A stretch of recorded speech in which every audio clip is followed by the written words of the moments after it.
আগামীকাল সন্ধ্যা ৭টা থেকে কিন্তু কিশোর ভারতী স্টেডিয়ামে ইস্টবেঙ্গল মুখোমুখি হতে চলেছে ডাউন টাউন হিরোসের সঙ্গে। এই ডাউন টাউন হিরোস দলটা কিন্তু রীতিমতন ইস্টবেঙ্গলকে চাপে রাখার জন্য তারা একদম তৈরি। তাদের তিনজন বিদেশি প্লেয়ার তিনজনই কিন্তু দারুণ ফুটবল উপহার দিয়েছে শেষ ম্যাচে।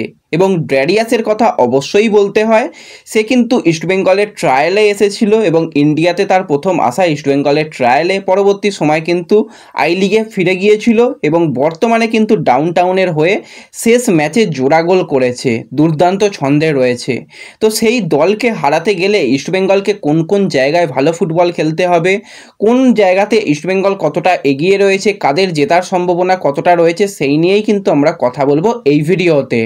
এই ভিডিওটা শুরু থেকে শেষ পর্যন্ত দেখো, আর ভিডিও ভালো লাগলে লাইক শেয়ার করে দিও। আর যারা চ্যানেলে প্রথমবারের জন্য এসেছো, মনে করে চ্যানেলটাকে সাবস্ক্রাইব করে তার পাশের বেল আইকনটাকে অন করে রেখো, তাহলে তোমাদের প্রিয় দলের খেলার সমস্ত আপডেট তোমরা এখানে পেয়ে যাবে। তো চলো আর দেরি না করে ভিডিও শুরু করা যাক। তো ডুরান্ড কাপের গ্রুপ এর মধ্যে কিন্তু যে দলগুলো রয়েছে তার মধ্যে ইস্টবেঙ্গল প্রথম ম্যাচে ৩-১ গোলে জিতে কিন্তু পয়েন্ট টেবিলের ১ নম্বর পজিশানে রয়েছে। ২ নম্বর পজিশানে কিন্তু মোহনবাগান সুপার জায়েন্ট রয়েছে, তারা কিন্তু এই ডাউন টাউনকে ১-০ গোলে হারিয়ে দিয়েছিল। তো সেক্ষেত্রে পজিটিভভাবেই কিন্তু তারাও শুরু করেছিল, কিন্তু ডাউন টাউন প্রথম ম্যাচে হারলেও দ্বিতীয় ম্যাচে ইন্ডিয়ান এয়ারফোর্সকে ২-০ গোলে হারিয়ে দিয়ে তারাও কিন্তু ৩ পয়েন্ট নিয়ে রেখেছে। তো তিনটে দলই কিন্তু ৩ পয়েন্ট নিয়ে রেখেছে। ইস্টবেঙ্গল কিন্তু ডার্বি ম্যাচের আগে এই ম্যাচটাকে জিততে চাইবেই, কারণ এই ম্যাচে জিতে থাকলে এবং যদি গোল ডিফারেন্স ভালো রাখতে পারে তাহলে কিন্তু পরবর্তী রাউন্ডে যাওয়াটা কিন্তু খুব একটা চাপের হবে না। এবং ডার্বি ম্যাচের আগে এরকম একটা পজিটিভ ম্যাচ গেলে ডার্বি ম্যাচে অবশ্যই একটা পজিটিভভাবে ফুটবল খেলতে পারবে, কোনো রকম চাপ থাকবে না যে ম্যাচটা জিততে তো হবেই ডার্বি ম্যাচ, কিন্তু তার আগে যদি একদম কোয়ালিফায়ারের একদম সামনে থাকে তো সেটাই মনে হয় সবথেকে ভালো হবে। কোচ কার্লোস কোয়াদ্রাত কিন্তু সেইভাবেই চাইবে এই ম্যাচের পরিকল্পনা তৈরি করতে। ডাউন টাউন দলের দিকে তাকালে কিন্তু তাদের দলে ৩ জন বিদেশি প্লেয়ার রয়েছে, তার মধ্যে যেই বিদেশি প্লেয়ারটা কিন্তু ইস্টবেঙ্গলের জন্য সবথেকে বেশি চাপ তৈরি করবে ইস্টবেঙ্গলের ডিফেন্সের উপর, সেটা হচ্ছে ড্যারিয়াস। যেভাবে উইং বরাবর বা সেন্ট্রালি অ্যাটাক তৈরি করছে এবং শেষ ম্যাচে জোড়া গোল পেয়ে কিন্তু যথেষ্ট ছন্দে রয়েছে ড্যারিয়াস, এবং ইস্টবেঙ্গলের ট্রায়ালে কিন্তু এই ড্যারিয়াস এসেছিল। তো ড্যারিয়াসের দিকে কিন্তু অবশ্যই নজর দিতে হবে। তার সাথে সাথে তাদের আরও যে দুজন বিদেশি প্লেয়ার রয়েছে, সেখানে কিন্তু প্রথম যে প্লেয়ারের কথা বলবো সেটা হচ্ছে একজন ফ্রান্সের প্লেয়ার, বয়স ২৯, অ্যাটাকিং মিডিও পজিশনে বা মাঝমাঠ প্লেয়ার হিসাবে খেলে, জিয়ান্নি জিগজিওল। তো জিয়ান্নির দিকে কিন্তু অবশ্যই নজর থাকবে, কারণ তার উচ্চতাটার সঙ্গে সঙ্গে তার বডি স্ট্রাকচার খুবই ভালো, যে কোনোভাবে কিন্তু যে কোনো প্লেয়ারকে বিট করে সে বেরিয়ে যেতে পারে। সে কিন্তু লাস্ট ম্যাচেও কিছু গেম টাইম পেয়েছে এবং সেই ম্যাচে কিন্তু ভালো ফুটবল খেলেছে, ৩৪ মিনিট কিন্তু গেম টাইম পেয়েছে। তার সাথে সাথে তাদের ৩৩ বছর বয়সী মরক্কোর সেন্টার ব্যাকের প্লেয়ার রেদা, তো রেদার দিকেও কিন্তু নজর থাকবে, কারণ মরক্কোর বয়সভিত্তিক দল যেখানে আন্ডার 20 দল 23 দলের সদস্য ছিল, তো মরক্কো দলের সদস্য থাকা মানে বুঝতেই পারছো একজন যথেষ্ট কোয়ালিটিফুল প্লেয়ার কিন্তু এই রেদা। তো তার ডিফেন্সকে ভাঙা কিন্তু ইস্টবেঙ্গলের পক্ষে যথেষ্ট চাপ হবে। এছাড়া কিন্তু আমরা যদি এই দলের দিকে তাকাই, সেখানে গোকুলামের বেশ কিছু প্লেয়ার রয়েছে, এছাড়া কিন্তু লাস্ট সিজনে রিয়েল কাশ্মীরে খেলা বেশ কিছু প্লেয়ার রয়েছে। তো ইন্ডিয়ান ব্রিগেডটাও কিন্তু যথেষ্ট ভালো। মোটামুটি তাদের যেটা পরিকল্পনা থাকে তারা হচ্ছে মূলত কাউন্টার অ্যাটাকিং ফুটবল খেলে, কারণ ড্যারিয়াসের যে গতি বা তার যে স্কিল রয়েছে তার গতি দিয়ে কিন্তু বিট করার চেষ্টা করবে। তার সাথে সাথে কিন্তু জিয়ানি, সে কিন্তু অ্যাটাকিং মিডিওতে সামনে থ্রু বল ভালো বাড়াতে পারে, তার সাথে সাথে সেট পিস খুব ভালো নিতে পারে। সেই জায়গাগুলো কিন্তু তারা ভালো ফুটবল খেলার চেষ্টা করবে। তো ইস্টবেঙ্গলের প্রথম যেটা কাজ হবে সেটা হচ্ছে ড্যারিয়াসের এই যে রান, তার রানকে আটকানো। নিজে কিন্তু লেফট উইং পজিশনে খেলবে, ইস্টবেঙ্গলের রাইট ব্যাক যে খেলবে অর্থাৎ মোহাম্মদ রাকিবের দিকে কিন্তু প্রচণ্ড পরিমাণে সে চাপ দিতে থাকবে এবং যথেষ্ট চাপ দিয়ে সেখানে খেলার চেষ্টা করবে।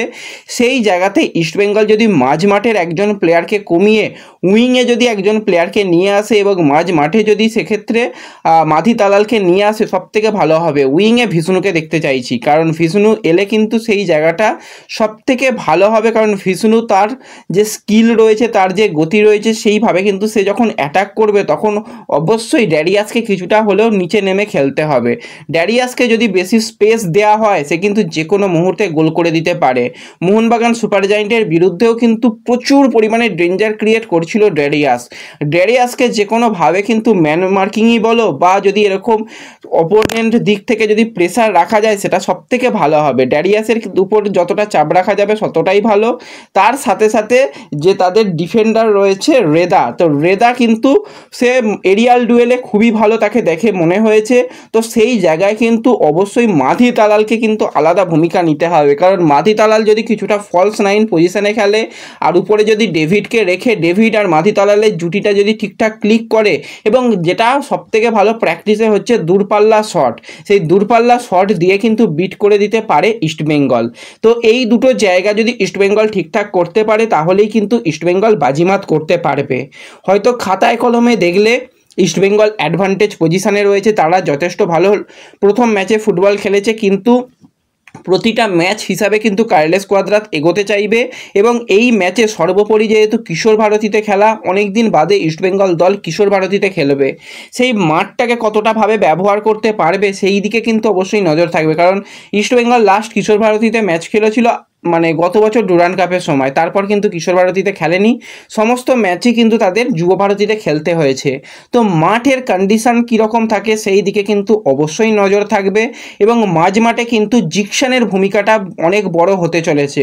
প্রথম ম্যাচে জিকসানকে কোনো রকম চাপ নিতে হয়নি, কিন্তু এই ম্যাচে জিকসানকে অবশ্যই চাপ নিতে হবে এবং যথেষ্ট ভালোভাবে মাঝ মাঠটাকে দখল করে ফুটবল খেলতে হবে।